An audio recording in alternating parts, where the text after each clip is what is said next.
ہمارے جو Islamic rules اور پرنسپلز ہیں نا کہ جیسے سچائی کا پرنسپل کہ آلویز بی ٹروتھفل، اور حدیث ہم سن چکے ہیں کئی بار، التاجر الصدوق الامین مع النبیین والصدیقین والشہداء، کہ ایک سچا اور امانت دار تاجر نبیوں کے ساتھ ہوگا، صدیقین کے ساتھ ہوگا، شہیدوں کے ساتھ ہوگا. حدیث صحیح سند سے ہے. تو سچائی اور امانت داری، اس کے اندر ایک بات بہت امپورٹنٹ ہے نا، ٹرسٹ. سیلز میں جیسے بات کئی بار کیا ہوتا ہے کہ لوگ ڈائریکٹ سیلز سٹارٹ کرتے ہیں، جبکہ سب سے پہلی چیز یہ ہوتی ہے کہ ایک ٹرسٹ سیلز کے پچ کے اندر، سیلز کے پریزنٹیشن کے اندر یہ چیز بہت ضروری ہوتی ہے. اور ہم لوگوں کو کیا کرنا چاہیے کہ جو چیز کوئی بھی بزنس کر رہا ہے، چاہے کاؤنٹر سیلز ہو، چاہے آن لائن سیلز ہو، چاہے B2B ہو، چاہے B2C ہو، business to business, business to customer, جو بھی سیلز ہو، اس کے اندر یہ بات پہ ورک کرنا چاہیے کہ امانت داری، سچائی، ہاں، اور خیر خواہی.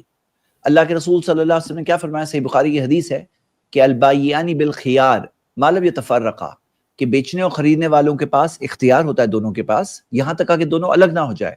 فَإِن صَدَقَا وَأَصْلَحَا، اگر دونوں سچ بولتے ہیں، ایک دوسرے کی خیر خواہی کرتے ہیں، تو کیا ہوتا ہے؟ تو اس تجارت میں برکت ہو جاتی ہے. اور وَإِن كَتَمَا وَكَذَبَا، اگر جھوٹ بولتے ہیں، عیبوں کو چھپاتے ہیں، تو مُحِقَتْ بَرَکَتُ بَيْنِهِمَا، تو اس تجارت کی، ان دونوں کی اس تجارت کی برکت ختم ہو جاتی ہے.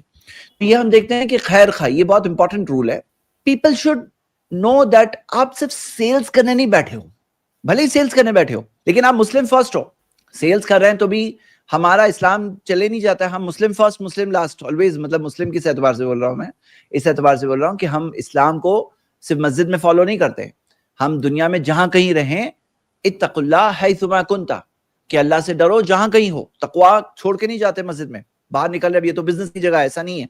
تو یہاں پر ایک بہت امپورٹنٹ رول یہ ہوتا ہے کہ ایک مسلم جب ہوتا ہے تو اس سینس میں اس کو یہ نہیں بھولنا ہے کہ میں یہاں بیچتے ٹائم پر، سیلز کرتے ٹائم پہ بھی ایک مسلمان ہوں، اللہ کا بندہ ہوں، اور وہ سوچ کر کے سیلز کریں، خیر خواہی کے ساتھ سیلز کریں. اور دس از دا وے، دس از دا سیکرٹ. یعنی کیا ہے سیلز کے، اچھے سیلز کی سیکرٹ کیا ہے معلوم ہے؟ جیسے مثال کے طور پر آپ کہیں گئے اور ایک صرف سیلز مین کی طرح صرف آپ کو ایک انٹرسٹ ہے سیلز کرنا ہے، دھر دھر دھر دھر دھر انفارمیشن اوور لوڈ. اور آپ مان لیجیے کوئی ایک سیلز پریزنٹیشن کر رہے ہیں، چاہے کاؤنٹر سیلز ہی کیوں نہ ہو، چاہے کچھ بھی ہو، اگر آپ انڈرسٹینڈ کر رہے ہیں کسٹمر کی نیڈ کیا ہے، خیر خواہی ہوئی کہ نہیں ہوئی، سن رہے ہیں، سمجھ رہے ہیں، پھر اس کے حساب سے پھر پریزنٹ کر رہے ہیں what is most suited for ہم. تو یہ کیا ہے؟ یہ چیز ہے جو آج لوگ بولیں گے سیکرٹ آف سیلز ہے، لیکن ہمارے پاس تو ریٹن ہے. مطلب ہمارے پاس ہمارے قرآن حدیث میں یہ بات ملتی ہے، دس از دا وے آف سیلنگ. کیا ہے؟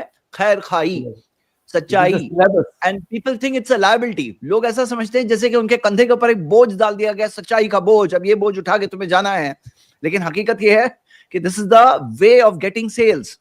ہاں، اینڈ آف کورس ثواب فرسٹ اینڈ دین سیلز دنیا میں. ایڈ کروں، شعیب علیہ السلام کی قوم پہ جو عذاب آیا، سورہ قصص، سورہ ہود اور سورہ الاعراف میں ان کے واقعات ہیں کہ وہ اس میں سب سے بڑا گناہ ایک تو کفر اور شرک تھا ہی، لیکن ایڈیشنل ایک اور گناہ اللہ نے بتایا کہ یہ لوگ مال بیچنے میں بے ایمانی کرتے تھے، تول ماپ میں، جس کی بدولت اللہ نے پوری قوم کو اکھاڑ کے پھینک دیا، فنش کر دیا.